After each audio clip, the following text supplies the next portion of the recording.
A movie that I don't know. This could be very timely.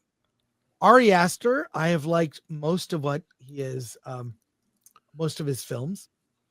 I like that he even when he fails, he swings 69 for the fences.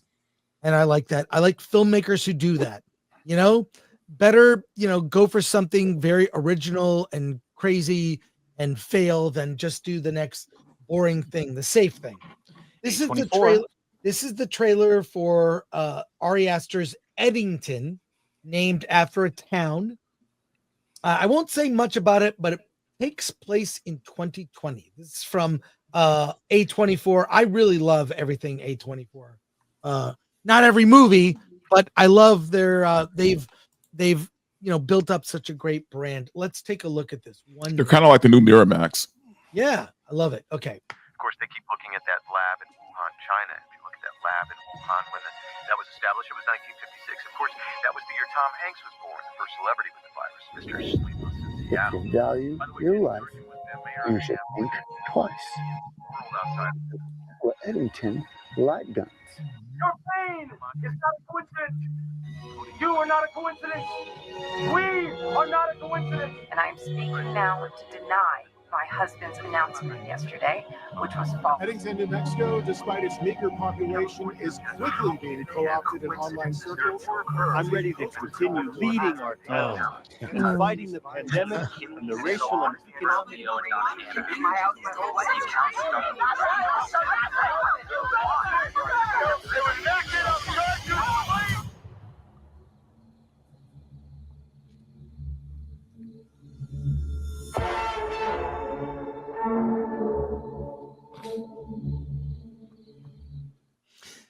I mean, it looks interesting.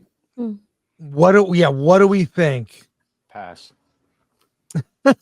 You know what? It looks like a really good streaming movie.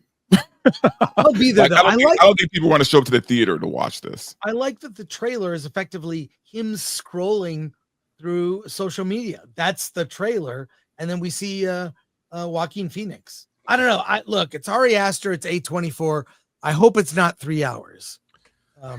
I think it's going to be pretty hard hitting. It's going to be Kubrickian in its satire and also its truth, I would imagine. And I think it's going to be really, it's going to have a lot of things to say. They're going to piss a lot of people off. And I will say this though too, it's a smart trailer, right? Because they didn't show a lot, they didn't reveal a lot. So I mean, it's a really good trailer.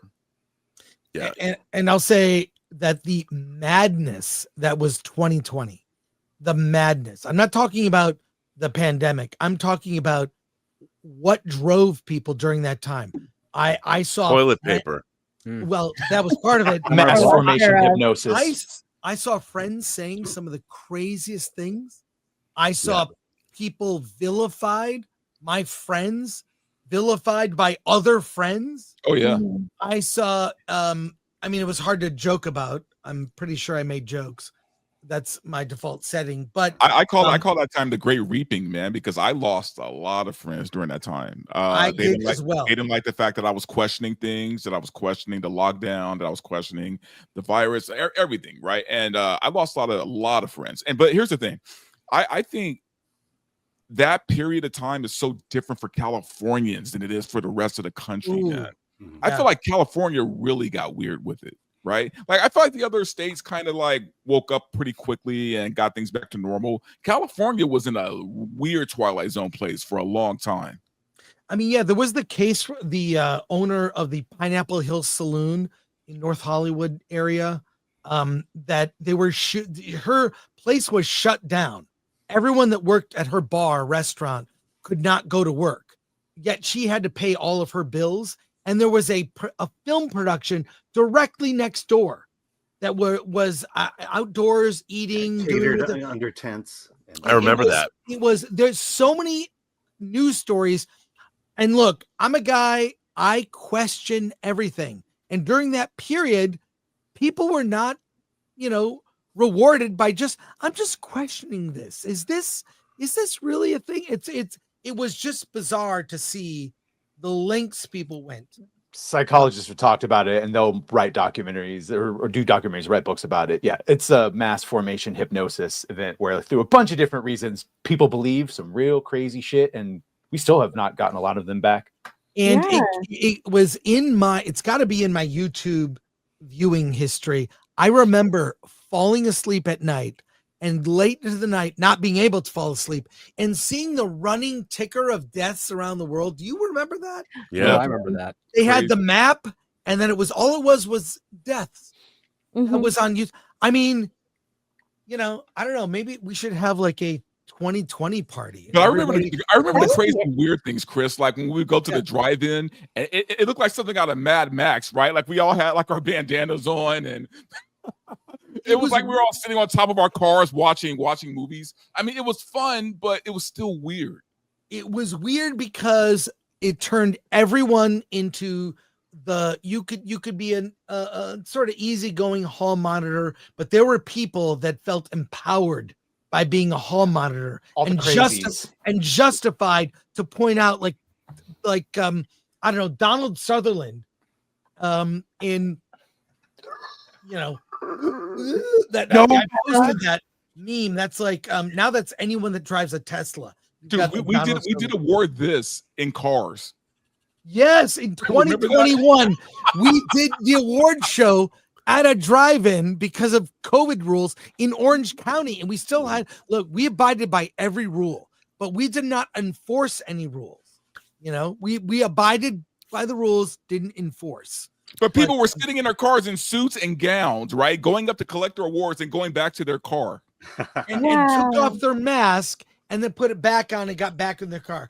I mean, I look back at the links we did to accommodate and the friendships and just the people I saw going crazy. If his movie really examines that, can't wait. But I don't expect it because I do feel that the left in Hollywood doesn't really have a lot of self-awareness. So they tend to only see things from one side. But the YouTube exploded. Yes, I mean, I was streaming all the time. I was doing my show Let's Get Physical Media came out of the pandemic, doing whining about movies, streaming. I was going on other people's shows. That's how I met the guys from Midnight. It was wild, meeting Andre or Tom from Midnight or Rob from Midnight's Edge.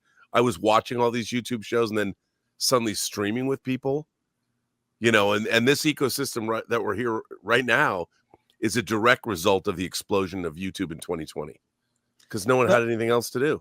Well, I'm cautiously optimistic. I'll see anything with a 24 label. If they tap into the weirdness, I'm in. Yeah, me too. And the psychology of all these people and how they actually got to, oh my goodness, they just can't lie because now we know all the truth. Like so I would love reframe that. But I hope it avoids falling on any side of the political aisle, that it avoids that and just focuses on like just from a common sense point of view, looking at it with sober-minded eyes. And say 24, so they probably will avoid that. So it's Ari Aster. It's gonna be weird either way. Yeah, but look what they did to Y2K. I mean, that was not a great movie. But Kyle Moody's not a good writer or director. He was booted well, off. Apparently, the version that he had cut was a lot better than the version that it was much better. So I will say, just as a movie, that any movie with Pedro Pascal is every movie. Oh, I know. You know what? I'm going to stand by him in the trailer and be like, "Oh, this guy again." Alan, please tweet that out with a picture of Pedro. Oh man, he is meme going around that says Pedro Pascal the movie. They just I have seen that meme.